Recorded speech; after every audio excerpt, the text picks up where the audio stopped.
and we need at least 5 more copies, 6 more copies.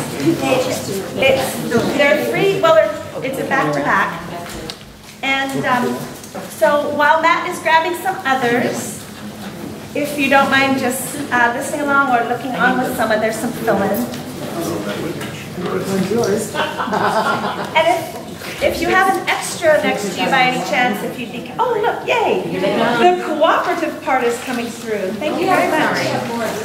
So, thank you. Anyone need a pen now? So I think Matt is making a few more, but Patricia, you still need one, or you're still willing to accept some more? There's more, there's a lot more. It's 1 page, I believe so. 1 page? There should be 1 page? 2 sheets, 3 pages, a 2-sided and a 1-sided page. So I'm hoping that you have a page that at the top says get booked and hooked on online media, or online radio, and there are some fill in blanks. And then behind that is a resource page that should be 2-sided, back to back, in the interest of conserving and being sustainable. And if not, number 1, Matt is running more copies. Number 2, I would be more than happy to email the handout to any of you. And I can leave cards, and also I'm leaving my book, which has my email. And thank you, Eve, for the introduction. And as well, on that first page is my email. So although Matt's not here, I do want to thank him, because not only does he do things like make handouts, he does it with such a fantastic spirit. He really always comes through like a champ. Like I haven't asked him to do the grunt work, like I've asked him something that he's more than happy to do, and I really appreciate that about Matt. All right, so Patty specifically asked me to speak on this subject, and she said, tell them the story of how you got started and essentially how it's all due to RBC.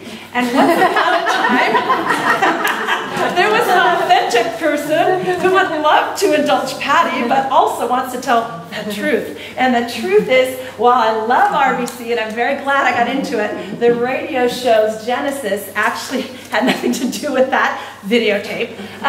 However, it came through Women's Festival. So the Women's Festival, for which I attended for the first time 2 times ago, and then made the you fill in the blank mistake or great decision to offer feedback, culminated in my being a volunteer the 2nd year, this past Women's Festival.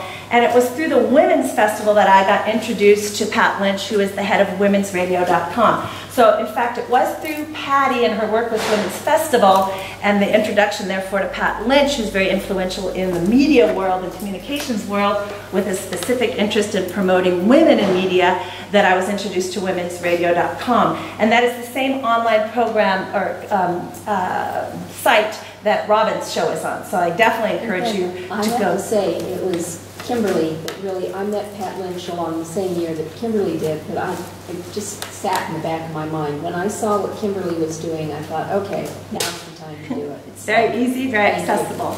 Yeah. So the real story through RBC is that Robin and I met through RBC, but I met Patty through Women's Festival. So she wanted to make sure to emphasize that connections are critical. I'm also wearing this because I thought Matt did such a nice job. It was way better than any name tag. So, and okay, so in the short time that I have, my goal is that I'm assuming and accept that each of you has a message, probably, right? And a message you would like to get out to more people. A message you believe in, and one that you feel is valuable and important. Thank you, Matt, for getting those out around and about.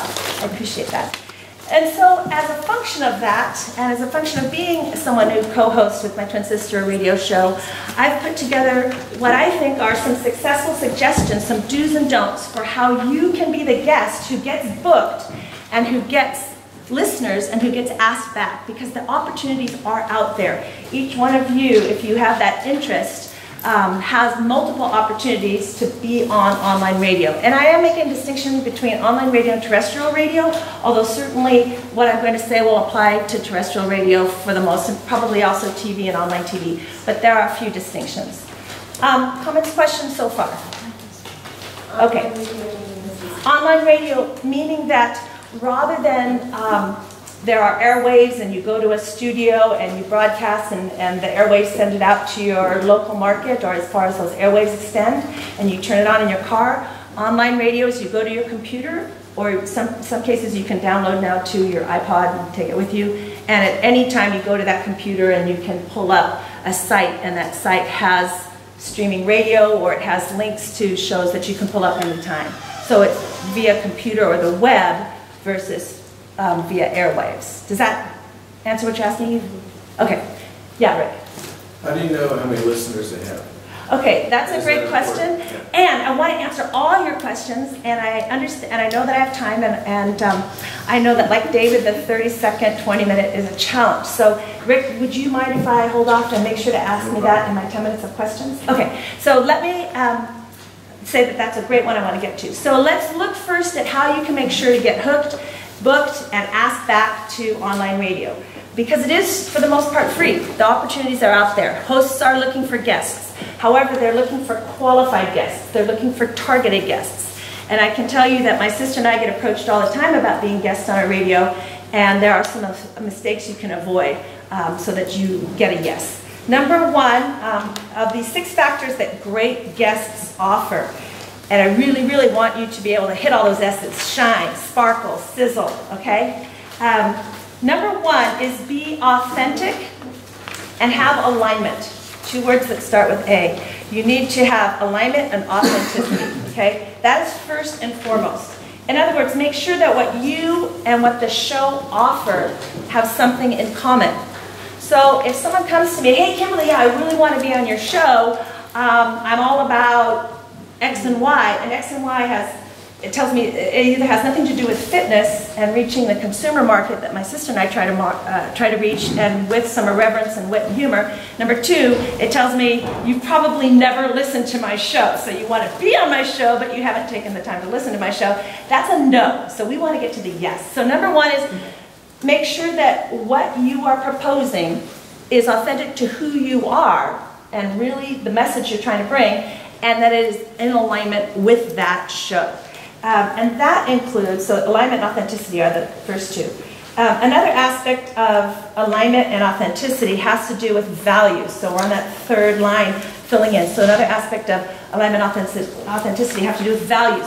For example, if there's a show, and I've seen a show, if there's an online radio show and they're all about hyperdrama and trying to change behavior based in fear, and I'm going to raise the emotional level and I'm going to scare you so that you take some action based on fear, fear and love being 2 primary motivators. Well, but you're based in love, let's say that you're Jerry and you're looking to practice love. Well, I would call that inconsistent values. That might not be the show that you want to guest on. Or maybe you'd like to bring the other side. You could say, well, let's have some controversy or some conflict and bring that up. But be aware that some shows don't, even if you have something in common content-wise, if their values and your values don't match, there are plenty of other great shows. Keep looking. Don't get caught in trying to ameliorate yourself and shift too much to meet that if the values aren't authentic and the values you share. Number 2 is know the show, right? Know the show. Understand who the listeners are. For example, my sister and I had a guest. We had her all prepped, fantastically qualified, even a good friend I've known for 20 years. She knew who our listeners were. We filled her in. Our listeners are consumers, people who exercise. We have some who are fitness professionals, and they just like to listen for whatever fabulous reasons they have, which I agree with them listening. But our show is geared towards consumers, not the fitness professional. She started tailoring all her comments to the fitness professionals, how they could succeed more as instructors or managers, and we had to really inch her back, which was challenging on air because I'm the one doing the editing and my skills aren't really that strong to know how to X her out and put it back in. So know the show, know who the listeners are, and who your target market is. Really understand those listeners. That will make you a valuable guest. And that's so easy to do. It's just a couple of questions. Any comments, questions on that aspect so far? On the 2 aspects that I've covered so far? Pretty straightforward. So those first 2, which sound so straightforward, I will tell you is where we, as hosts, have had the most stumbles. people coming to us, where it seems so self-evident when we bring it up, but that's where we've excluded the most, is they don't know the show and they have nothing in common with their message and what they're trying to bring to us. So you really can be creative and figure out a way. And if I have the time, I'll be able to give some examples. I'll give a quick example now. We had someone approach us and say, hey, I work for a sofa sleeper company, and we would love to be on your show. And I was kind of thinking, couch, potato, opposite, fun and fit.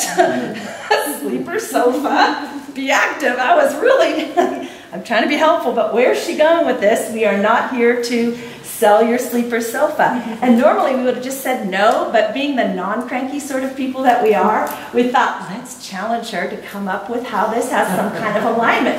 And you know what? It turned out what she really wanted to talk about was Pilates, the value of Pilates. And when you're done with Pilates, you have a lovely, comfortable sleeper sofa.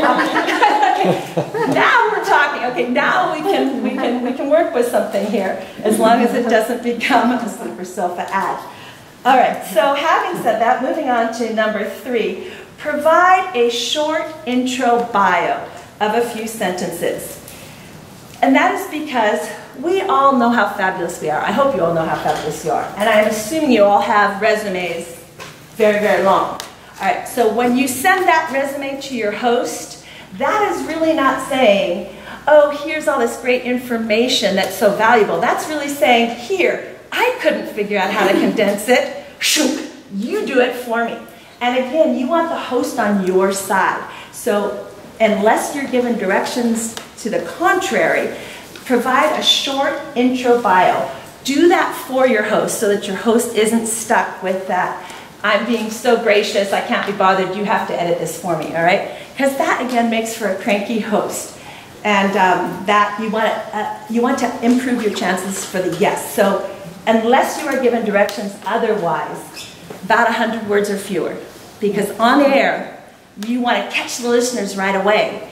And the long bio won't do it. We can usually, as hosts, work the long bio in the text description that goes with each episode. And in the absence of information or direction to the contrary, feel free to send a long bio and a short bio, recognizing that the short bio is the one the host needs to segue and introduce you. Okay? Number 4 is suggest a hook and an angle. And again, given the time constraints, I'm not able to so much take examples here as a group, but if you have ideas, I would be more than happy. I'll be coming to future meetings. I would be more than happy to sit there and say, let's say that Geneva said, well, I'm about beauty and products and I've got this special going. Well, that's not interesting to me because it's not interesting to my listeners. But if she comes up with a hook and angle, hey, Kymberly, and she can come up with a creative way. Do you know that the person who's exercising and feels healthy inside wants to reflect that on the outside? And that for 15 minutes of a workout with a 5-minute beauty regimen, 20 minutes total, we can make her, him more fabulous, etc. Now we have a hook and an angle that I can possibly work with. So have a hook and an angle for your host. Come prepared. Not just, gee, my life coaching skills are X, but hone it down, okay? So provide that hook and an angle. However, your host is the ultimate expert on his or her show. So if your host makes a suggestion about shifting that hook or angle, hey, what if we take it in this direction? That's valuable information. That's a gift. Accept that gift. Yes, that sounds great, because that could be the difference between you being on the show and you being off the show, okay? So, hottie hot tip, hook and angle, be willing to shift it and take host suggestions.